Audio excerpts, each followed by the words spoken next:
A dramatic confrontation is unfolding on the open Atlantic Ocean right now.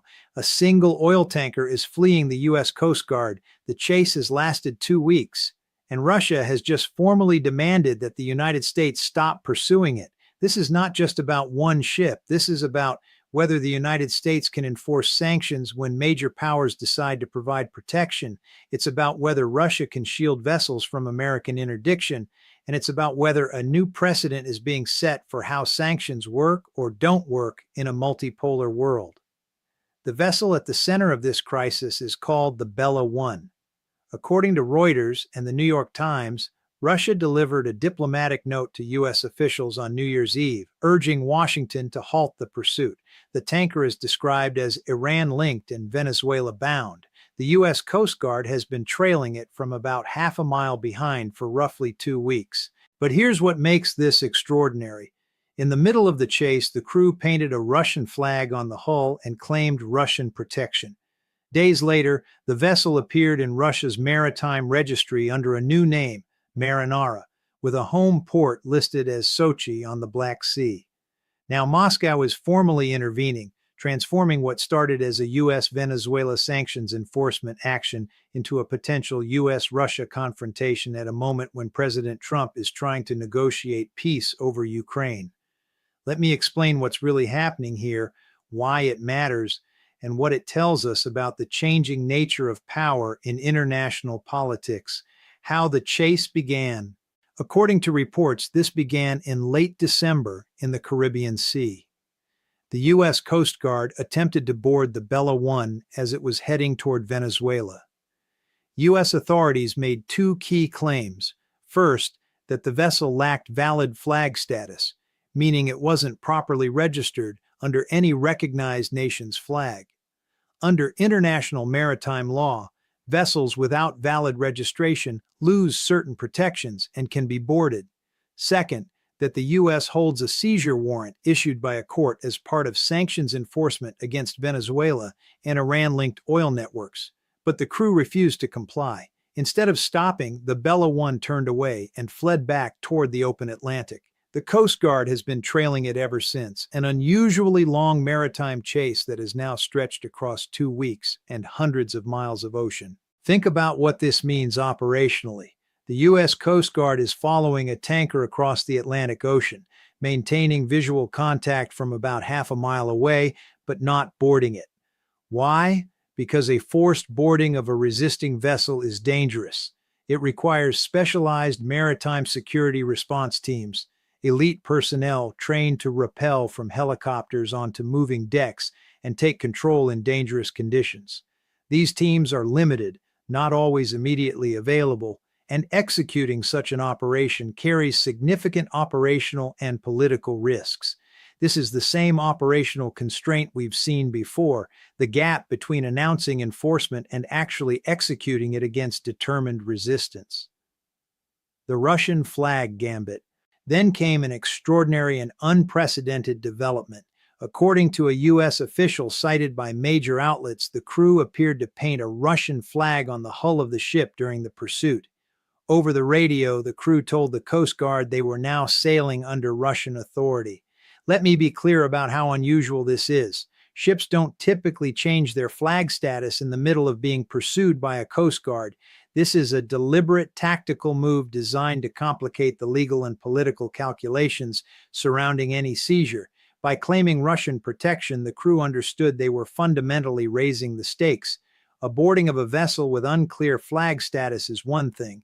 A boarding of a vessel claiming Russian flag protection, especially at a moment when the Trump administration is actively trying to negotiate with Russia over ending the war in Ukraine, is something entirely different. The Coast Guard reportedly spotted the painted insignia on the aging and rusted oil ship during the ongoing pursuit. This wasn't a sophisticated alteration. It was a desperate but potentially effective tactic to create political complications for U.S. enforcement. Russia's official registration.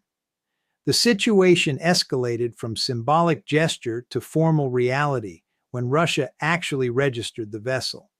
Reports indicate the ship appeared in Russia's maritime registry under a new name, Marinara, with Sochi listed as its home port. This rapid registration, apparently completed within days during an active pursuit, transforms the entire situation. Russia isn't just making rhetorical claims about protecting the vessel. Moscow has formally taken it under Russian flag, giving the ship official status in Russian records. Analysts say this move is aimed at gaining both political and legal cover from seizure.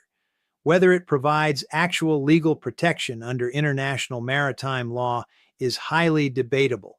Maritime lawyers note that flag changes during active incidents are often disputed and may not settle enforcement questions. The vessel's status when the pursuit began, which the U.S. claims was stateless, matters most under established legal frameworks. But here's the crucial insight. Legal technicalities may matter less than political calculations. Even if the flag change is legally questionable, it creates a massive diplomatic problem for Washington. Any attempt to forcibly board this vessel now could be framed by Moscow as a violation of Russian sovereignty, as an act of aggression against a Russian-flagged ship. This is exactly the kind of complication the crew was seeking when they painted that flag. Russia's formal diplomatic intervention, and now Russia has made the situation official with direct diplomatic action. According to Reuters reporting on New York Times coverage, Russia sent a formal diplomatic note to U.S. officials, including the State Department, urging Washington to halt the chase. The timing was significant. The note was delivered as the clock ticked toward midnight on New Year's Eve. Moscow is framing this as defense of a vessel now legitimately under Russian flag. Russia is asserting that the Bella 1, or Marinara as it's now registered, is a Russian ship entitled to Russian protection and that continued pursuit constitutes harassment or worse. This diplomatic intervention fundamentally transforms the nature of the standoff. What began as a routine sanctions enforcement action against a Venezuela-bound tanker has become a direct U.S.-Russia confrontation. The bilateral relationship between two nuclear powers is now entangled with the fate of a single oil tanker in the Atlantic.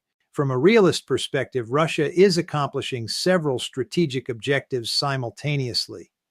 First, supporting a key ally, Venezuela, that Moscow has backed consistently despite intense U.S. pressure. Second, challenging U.S. sanctions authority on the high seas and demonstrating that Washington cannot simply interdict any vessel it chooses without facing resistance from major powers. Third, testing U.S. resolve and decision-making at a moment when Trump is trying to negotiate with Russia over Ukraine. Russia is deliberately raising the cost of U.S. enforcement. Moscow is making it absolutely clear that any action against this vessel could damage U.S.-Russia relations at what Trump considers a critical moment for other diplomatic priorities. The legal framework and ambiguity. Let's examine the legal framework because understanding it helps clarify why this situation is so complex. Under international maritime law, specifically the United Nations Convention on the Law of the Sea, vessels have the nationality of the state whose flag they fly. Flag states have jurisdiction over their vessels on the high seas. Boarding a foreign flag ship without permission from the flag state can constitute a violation of that state's sovereignty under international law. However, there's a critical exception that applies here. Vessels without valid flag status, legally termed stateless vessels, lose many of these protections. International law generally permits states to board and inspect stateless vessels in international waters because they lack the protection that comes from recognized national registration. The U.S. legal position is straightforward. When the Coast Guard attempted to board the Bella 1 in late December, the vessel lacked valid flag status. It was, in legal terms, stateless. Therefore, the attempted boarding was legally justified under international maritime law. The U.S. also holds a seizure warrant issued by a federal court. The fact that the vessel later claimed Russian protection and was rapidly registered doesn't retroactively change what the vessel's status was at the start of the pursuit. Russia's legal position is equally clear but contradictory. The vessel is now officially under Russian flag, properly registered in Russian records with Sochi as home port. As a Russian-flagged vessel, it should be treated as such and afforded the protections that flag status provides. Any boarding without Russian consent would violate Russian sovereignty. Maritime lawyers interviewed in various reports emphasize that flag changes during active enforcement incidents are often disputed and don't automatically resolve legal questions. The principle in maritime law is that you can't escape lawful pursuit simply by changing flags mid-chase. But here's the deeper reality. This legal ambiguity may ultimately matter less than the political stakes. Russia has formally staked its credibility and sovereignty on protecting this vessel. Legal arguments about when the flag change occurred may be less relevant than the political fact that Moscow has drawn a line. Trump's Venezuela blockade strategy. This standoff must be understood within the broader context of the Trump administration's Venezuela policy. President Trump has announced what he calls a total and complete blockade, targeting sanctioned oil tankers linked to Venezuela. The strategic logic is clear: squeeze Venezuelan President Nicolas Maduro's primary economic lifeline. Venezuela possesses some of the world's largest proven oil reserves, but years of mismanagement and sanctions have crippled production. Oil exports, mainly to China, remain the government's primary source of hard currency revenue. By blocking these exports at sea, the administration aims to deprive the Maduro government of the resources it needs to survive. This represents a significant escalation from previous U.S. policy. Earlier administrations imposed sanctions on Venezuelan entities and restricted U.S. companies from doing business with them. But direct interdiction of oil shipments on the high seas takes enforcement to a new level. It's essentially a maritime embargo enforced by U.S. naval and Coast Guard power. According to Reuters and other major reporting, the U.S. has already seized at least one other tanker near Venezuela and intercepted additional vessels. One seized ship was later reported near Texas, presumably taken there for legal proceedings. The military backing is substantial. U.S. Southern Command reports about 15,000 personnel operating in the region. There are reports of U.S. aircraft deployments to Puerto Rico, including advanced F-35 fighters. This level of commitment demonstrates that the blockade is not rhetorical. The administration has dedicated serious resources to interdicting Venezuelan oil flows. But the Bella 1 case starkly exposes the limitations of this approach. When a vessel actively flees, when its crew refuses compliance, when a major power like Russia provides diplomatic and legal protection, what then? The blockade may be announced with great fanfare, but can it actually be comprehensively enforced against determined evasion backed by major powers? The shadow fleet and sanctions evasion networks. To understand the Bella 1, you need to understand the broader phenomenon it represents, the shadow fleet. U.S. officials describe the vessel as part of an extensive network of sanctions-evading ships that move oil from Iran, Venezuela, and Russia while circumventing international restrictions. These vessels employ sophisticated evasion techniques that have evolved over years of cat and mouse with enforcement authorities. They turn off automatic identification system transponders so they can't be tracked. They conduct ship-to-ship transfers at sea to obscure cargo origins and destinations. They operate through complex webs of shell companies registered in multiple jurisdictions, making true ownership nearly impossible to trace. And they frequently change flags and names, sometimes multiple times per year. The U.S. Treasury has sanctioned multiple firms tied to Venezuela's oil sector and designated specific tankers as blocked property. These vessels often operate under flags of convenience, registered in countries like Panama, Hong Kong, Guinea, or Liberia, and shift registrations as enforcement pressure builds. The Bella 1's mid-pursuit registration change with Russia fits this pattern perfectly, but takes it to a new level. This isn't just administrative flag hopping between small flag of convenience states. This is seeking active protection from a major power that's willing to directly confront the United States over the vessel. This represents an evolution in shadow fleet tactics. As U.S. enforcement becomes more aggressive, evasion techniques become more sophisticated, And now those techniques include securing protection from Russia, potentially from China, or from other powers willing to challenge American sanctions authority directly. This is the arms race of sanctions evasion, and the Bella One case suggests the evasion side may be gaining new advantages. The timing problem, Ukraine negotiations. The timing of this standoff creates extraordinary complications for U.S. policy. All of this is happening while President Trump is actively trying to negotiate a peace deal to end the war between Russia and Ukraine. According to multiple reports, Trump has expressed significant frustration over his inability to bring that conflict to a close despite his campaign promises to do so quickly. This creates a genuine strategic dilemma for the administration. A forced boarding of the Bella One could easily be framed by Moscow as a direct provocation against Russia. Russian media and officials could portray it as an American attack on a Russian-flagged vessel, potentially inflaming Russian public opinion and making Putin's negotiating position on Ukraine more difficult. Any damage to U.S.-Russia relations over this tanker could undermine diplomatic progress on what Trump clearly considers a much higher priority. But backing down carries its own serious risks. If the United States allows Russia to provide effective cover for sanctions evasion simply by registering vessels during active pursuits, the entire framework of maritime sanctions enforcement could collapse. Other vessels in the shadow fleet would immediately adopt the same tactic. Russia could become a flag of convenience provider specifically designed to protect sanctioned ships. The Trump administration's Venezuela blockade would be revealed as unenforceable against even moderately sophisticated resistance.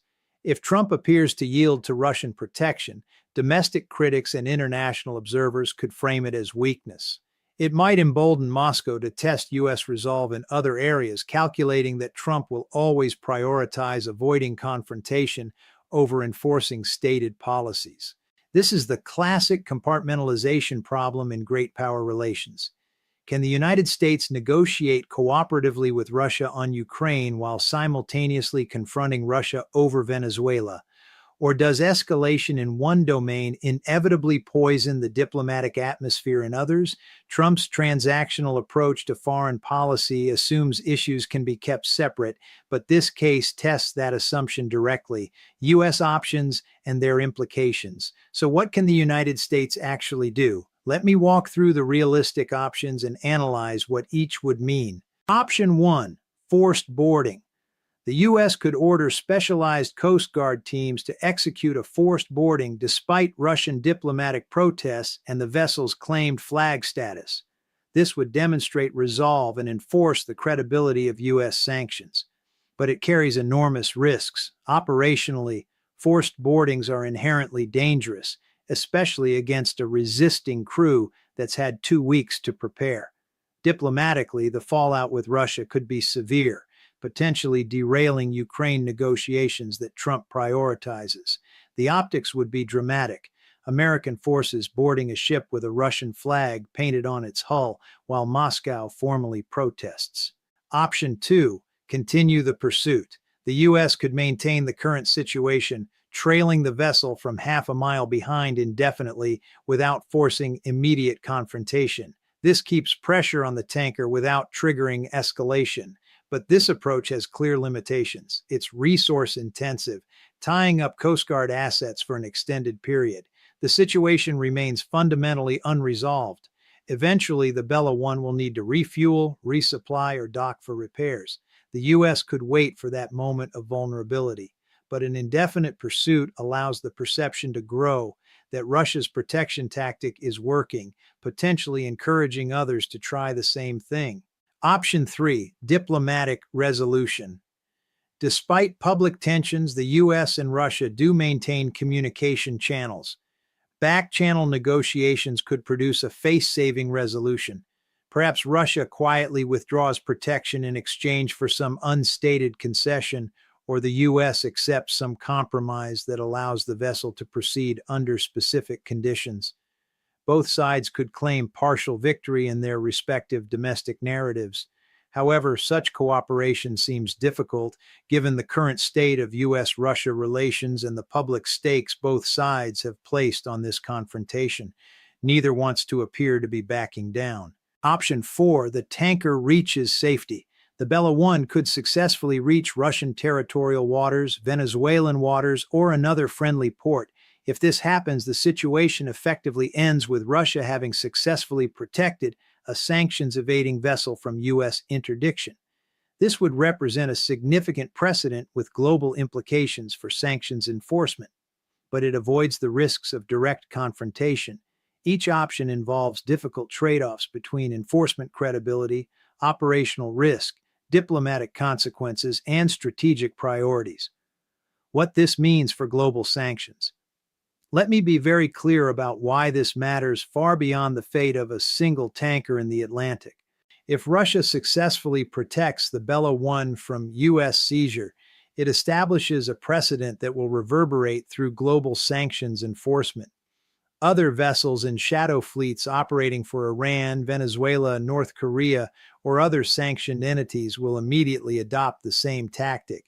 When facing potential interdiction, they'll rapidly register with Russia, paint Russian flags on their hulls, and flee toward Russian waters or other friendly ports. Russia could effectively become a flag of convenience provider specifically designed to protect sanctioned vessels. This would fundamentally undermine the ability of the United States to enforce maritime sanctions, which are a critical tool of American foreign policy. The broader question is about the effectiveness of sanctions in a multipolar world. During the unipolar moment after the Cold War, U.S. sanctions had tremendous bite because America's economic and military dominance meant few countries could effectively help targets evade them. But as power becomes more distributed, as China and Russia are willing to actively help sanctioned states, sanctions' effectiveness declines. This case is a test. Can the United States enforce its preferred rules of international commerce when major powers coordinate to evade them? The answer will shape sanctions policy and great power competition for years to come. Conclusion: a test of wills in a multipolar world. A tanker that began this chase as the Bella 1 and is now registered as the Marinara remains at sea, fleeing across the Atlantic with a hastily painted Russian flag on its rust-streaked hull. The U.S. Coast Guard trails from half a mile behind. Russia has formally demanded the pursuit end. 2 weeks have passed with no resolution. This is about far more than one ship. It's a test of whether U.S. sanctions can be enforced when major powers provide protection. It's a test of whether Russia can successfully shield vessels from American interdiction. It's a test of whether the Trump administration's Venezuela blockade can overcome determined evasion. And it's a test of whether Trump can compartmentalize foreign policy, pursuing cooperation with Russia on Ukraine while confronting Russia over Venezuela. The United States faces an unenviable choice with no easy answers. Force a boarding and risk serious escalation with Russia at a moment when Trump desperately wants a Ukraine deal. Continue an indefinite pursuit that consumes resources without resolution. Or accept that Russia has successfully provided protection, setting a precedent that could unravel maritime sanctions enforcement globally. This standoff is a microcosm of the changing international order. In a unipolar world, the United States could enforce its rules without major powers providing sanctuary to violators. In a multipolar world, adversaries can coordinate to evade American pressure, and enforcement becomes exponentially more difficult. The Bella 1 is still out there, the Coast Guard is still following. Russia's diplomatic note sits on desks at the State Department, and a decision must be made soon. What happens next will tell us something fundamental about the distribution of power in the international system, about the limitations of sanctions as tools of coercion, and about whether American dominance extends to enforcing its will on the high seas when major powers say no. The world is watching, and the precedent set here will echo far beyond the Caribbean, far beyond Venezuela, and far beyond this single vessel with its painted Russian flag.